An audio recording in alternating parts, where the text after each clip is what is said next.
Okay, તો આમ તો મારી જર્ની હું કહું તો 2019થી ચાલુ થઈ. એ પહેલાં બી હું ટ્રાય કરતી, બટ મનમાં એક એવું હતું કે ભાઈ આવડો મોટો શો છે, આપણે ગામડામાં થઈને આપણે થોડા ત્યાં લગી પહોંચી શકીએ, એટલે મનથી ન કરતી પણ ખાલી રજીસ્ટ્રેશન કરતી. પણ 2019થી મેં બહુ આમ ચાલુ કર્યું અને 2020માં મને જ્યારે પહેલી વખત કોલ આવ્યો ત્યારે બહુ સ્ટ્રોંગ થઈ ગઈ અને મને એમ થયું કે ના યાર, કોશિશ તો છોડવી જ નથી એમ, કે પ્રયત્નો કરતા રહીએ તો ચાન્સ મળે એમ. પણ 2020માં મારે કોલ કટ થઈ ગયો તો નહોતું થયું અને પછી મને 2023માં કોલ આવ્યો અને એમાં મારું ફર્સ્ટ રાઉન્ડ ક્લિયર થઈ ગયું. ઓડિશન માટે હું બોમ્બે ગઈ, ત્યાં પણ મારું એક્ઝામ અને ઇન્ટરવ્યૂ બંને ક્લિયર થઈ ગયા, બટ ઇન્ટરવ્યૂથી હું અટકી ગઈ, ત્યાંથી મારું સિલેક્શન નહોતું થયું. અને પાછું લકીલી આ વખતે પણ મને કોલ આવ્યો થર્ડ ટાઈમ, અને આ વખતે મારું ફર્સ્ટ રાઉન્ડ ક્લિયર થઈ ગયો અને સેકન્ડ રાઉન્ડ ઓડિશન, એમાં જેમાં એક્ઝામ અને ઇન્ટરવ્યૂ બંને ક્લિયર થઈ ગયા અને લાસ્ટ રાઉન્ડ FFF માટે પણ મને કોલ આવી ગયો અને પછી હોટ સીટ સુધી પહોંચવાનું થયું. બટ એ હોટ સીટનું નામ જ હોટ સીટ એટલે રાખવામાં આવ્યું કે ત્યાં બેસો ને એટલે આપણું અડધું મગજ કામ કરવાનું બંધ કરી દઈએ આમ. એટલે થોડુંક આમ થતું હતું, ક્વેશ્ચન આવે એમ થાય કે આ જ આન્સર છે, છતાં એમ થાય કે નહીં યાર આમાં થોડું ગડબડ હશે તો, એટલે ક્યાંક ક્યાંક મેં ટાઈમ પણ લીધો એમ, બટ વાંધો ના આવ્યો. અને છેલ્લે લાઈફલાઈનમાં મને ઘણી હેલ્પ થઈ અને જ્યારે 25 લાખ એમ બોલ્યા ત્યારે મને વિશ્વાસ જ નહોતો કે હું 25 લાખ જીતી ગઈ એમ. અને પછી કહે ને 50નો ક્વેશ્ચન પાસે મારી પાસે લાઈફલાઈન નહોતી અને ન્યાય એક એવું છે કે ગેસ વર્ક નથી ચાલતું એમ, કે કદાચ ચાલો હું ગેસ કરું તુક્કો મારું એમ. 25ના ક્વેશ્ચનમાં એવું હતું કે મેં ફ્રેન્ડની હેલ્પ લીધી, બટ એ 60-70% શ્યોર હતા એમ. હવે હું ત્યાં તુક્કો મારું તો સીધી 3 વિશે આવી જાઉં એમ. તો અહીંયા બધું એક માઇન્ડલી કામ લેવું પડે એમ, કે અહીં બીજી લાઈફલાઈન લઉં, અહીંયા આ લાઈફલાઈન લઉં, આ રીતે પ્લે કરું, એટલે થોડુંક તમારો સારું રહી ગયું. ના સાચું કહું તો મારા થોડાક પર્સનલ રીઝન હતા કે જેના લીધે મને કોઈ પણ જાતની, છેલ્લે મારી પાસે મારે જ્યારે જવાનું થયું ને ત્યારે મારી પાસે 15 દિવસ હતા. એ 15 દિવસમાં જે મારી પાસે આગલું જે કંઈ નોલેજ હતું ને એનું મેં થોડુંક રિવિઝન કર્યું અથવા જે મળ્યું એમ. તો એના લીધે મારી તૈયારી ખાસ નહોતી અને મેઇન રીઝન આ જ હતું એમ. એને સાચું કહું તો એક મારે હું જવા જ નહોતી માગતી, બટ છેલ્લે મને એમ થયું કે ના મારે જવું જોઈએ એમ. અને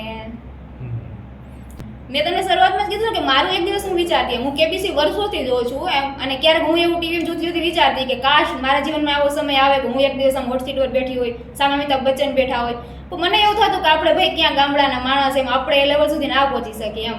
બટ કહેવાય ને કે સ્વપ્ન આપણે જોતા હોય ને એને ક્યારેય એમ પીછો એનો છોડવાનું નહીં, આપણે લાગ્યા રહીએ ને તો ક્યારેય પણ સફળતા મળે એમ. એટલે સપના એક એવી વસ્તુ છે ને કે માણસની ઓકાત ક્યારેય નથી જોતો એમ. ગરીબમાં ગરીબ માણસ હોય તો એવું સપનું જોઈ શકે કે હું એક દિવસ પ્લેનમાં બેસીશ એમ, કેમ કે સપના આપણે ક્યારેય નથી જોતા કે તું તારા ઓકાતમાં રહે એમ. એ તો માણસની મેન્ટાલિટી હોય ને એમ.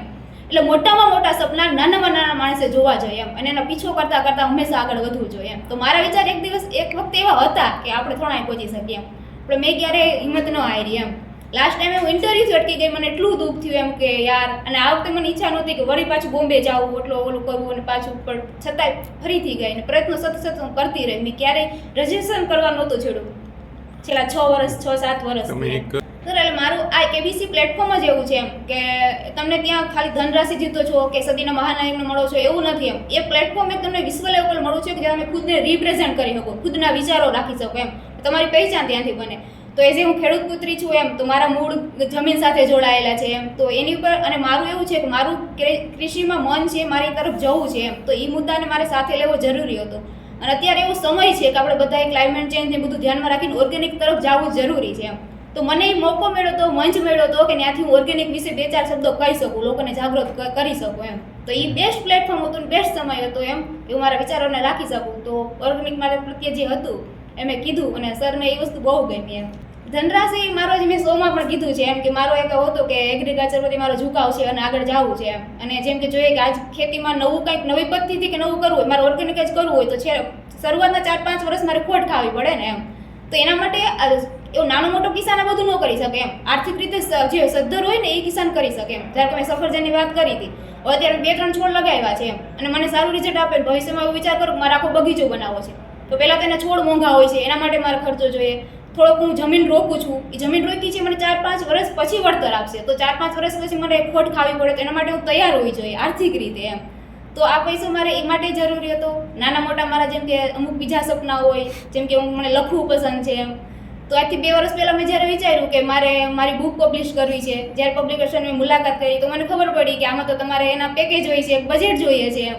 તો માત્ર ક્યારેક નાના સપનાઓ પૈસાની તંગીના કારણે એનો વેગ ધીમો થઈ જતો હોય છે એમ. તો ત્યારે હું પબ્લિશ ના કરી શકી કેમ કે મારી પાસે પૈસા નહોતા. પછી મેં સેલ્ફ પબ્લિશિંગ કરી. તો હવે મને મારી કહાનીઓ કે મારી બુકો છે એને સારું પ્લેટફોર્મ મળશે, સારું કરશે. તો આવા નાના સપનાઓ ઘણાય છે જેને ઉડાન મળશે એમ આ ધનરાશિના લીધે. એટલે મેન વસ્તુ એ જ હોય છે ને, ક્યારેક કે ને કે વ્યક્તિને આપણે નકરી સફળતા દેખાતી હોય છે, પણ એની પાછળ એનો જે સંઘર્ષ કે કહાની હોય એ ક્યારેય ખબર નથી હોતી. મેં શરૂઆતમાં જ કીધું કે મારે જવું જ નહોતું એમ, તો એનું રીઝન એ જ હતું એમ કે મેં મારી માનો સાથ છોડ્યો એમ, અને એ એક વ્યક્તિ હતું કે જેને દિવસ રાત મારી સફળતાની દુઆ કરી હતી એમ. તો એ વસ્તુ હું મેન્ટલી કોઈ પ્રિપેર નથી, અને છેલ્લા 2-3 મહિનાથી અમે સતત દવાખાનું ઘર, તો મારી કોઈ જાતની પ્રિપરેશન નહોતી. અને કે ને કે માં તો આપણી દુનિયા હોય, એનો સાથ છોડી તો મેન્ટલી આપણે 6 મહિના કે વર્ષ માટે એમ એટલો સમય લાગે. તો હોટ સીટ લગી જાઓ ને કદાચ ત્યાં હું મેન્ટલી જ પ્રિપેર ન હોય તો પરફોર્મન્સ આપી જ નથી શકવાની ને, અને પ્લસ મારી એટલી પ્રિપરેશન નહોતી એમ. બટ મારો પરિવાર, મારા ભાઈ ભાભી, મારા અંગત બીજા લોકો એને મને એટલી મોટિવેટ કરી એમ કે તારી માં હોત અને એ તને આમ જોવો તો કેટલી ખુશી થાત એમ. તારે કોઈ માટે નહીં, તારી માં માટે એમ, એના સપનું પૂરું કરવા માટે તારે જવાનું છે. અને છેલ્લે મારી પાસે 10-15 દિવસ જ હતા, અને મેં એટલું નક્કી કર્યું કે મારે કોઈ માટે નહીં, મારી માં માટે જવું છે. અને કદાચ લાસ્ટમાં એવું બન્યું ખરી, એ છોકરો મારી આગળ જે સાનિધ્ય હતો એ બહુ નોલેજેબલ હતો એમ, પણ બિચારો ઓડિયન્સ ખોટી પડી, અને મને હતું નહીં કે હવે મારો ચાન્સ આવશે એમ. ત્યારે મને એમ થયું કે મારા માના આશીર્વાદ જ હતા કે જેને મને હોટ સીટ લગી પહોંચાડી અને એ કર્યું. કેમ કે બાકી મને ઉમ્મીદ જ હાવ ખોઈ ચૂકી હતી કે હવે હું હોટ સીટ લગી આવીશ. તો એ બહુ મુશ્કેલ છે, બટ ભગવાન કે ને કે સ્ટ્રોંગ બનાવે એમ બધા માટે.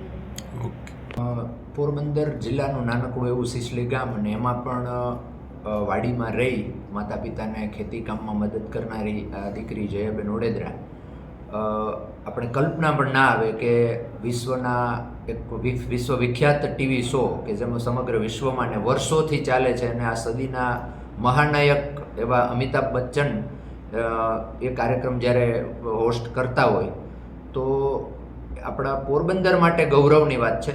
ધનરાશિ કેટલી કમાઈ એ મહત્ત્વનું છે, એના કરતાં અમિતાભ બચ્ચન જેવા વ્યક્તિના મોઢે પોરબંદર ગુજરાત છે જયા ઓડેદરા એટલું જે સાંભળવા માટે સમગ્ર પોરબંદરે ગૌરવ અનુભવ્યું છે એ આપણા સૌ માટે ગૌરવની વાત છે. બીજી વાત કે જે લોકો બીજા બધા ખેલ અથવા તો બીજી કોઈ શો જોઈ અને સમય પસાર કરતા હોય એના કરતાં આ જે નોલેજ માટેનો કે ભાઈ તમે જુઓ છો આ બેન પહોંચી છે તો અભિનંદનને પાત્ર છે, પણ બીજી કોમ્પિટિટિવ એક્ઝામોની તૈયારીઓ કરતા હોય અથવા તો વ્યક્તિ પોતે પોતાનું જ્ઞાન છે આ ટીવી શોના માધ્યમથી વધારી શકે એ માટે પણ આ ખૂબ મહત્ત્વનો શો છે. એવું પણ આપણા પોરબંદરમાંથી જ જયાબેને જે ત્યાં શો સુધી પસંદગી પામી અને 25 લાખ સુધીની ધનરાશિ સુધી સફળતા પ્રાપ્ત કરી છે, એના માટે સમગ્ર પોરબંદર ગૌરવ અનુભવે છે, સમગ્ર ગુજરાત ગૌરવ અનુભવે છે, અને એક ખેડૂત પુત્રી તરીકે ત્યાં પહોંચી છે એ વધારે આપણા સૌના માટે ગૌરવની વાત છે.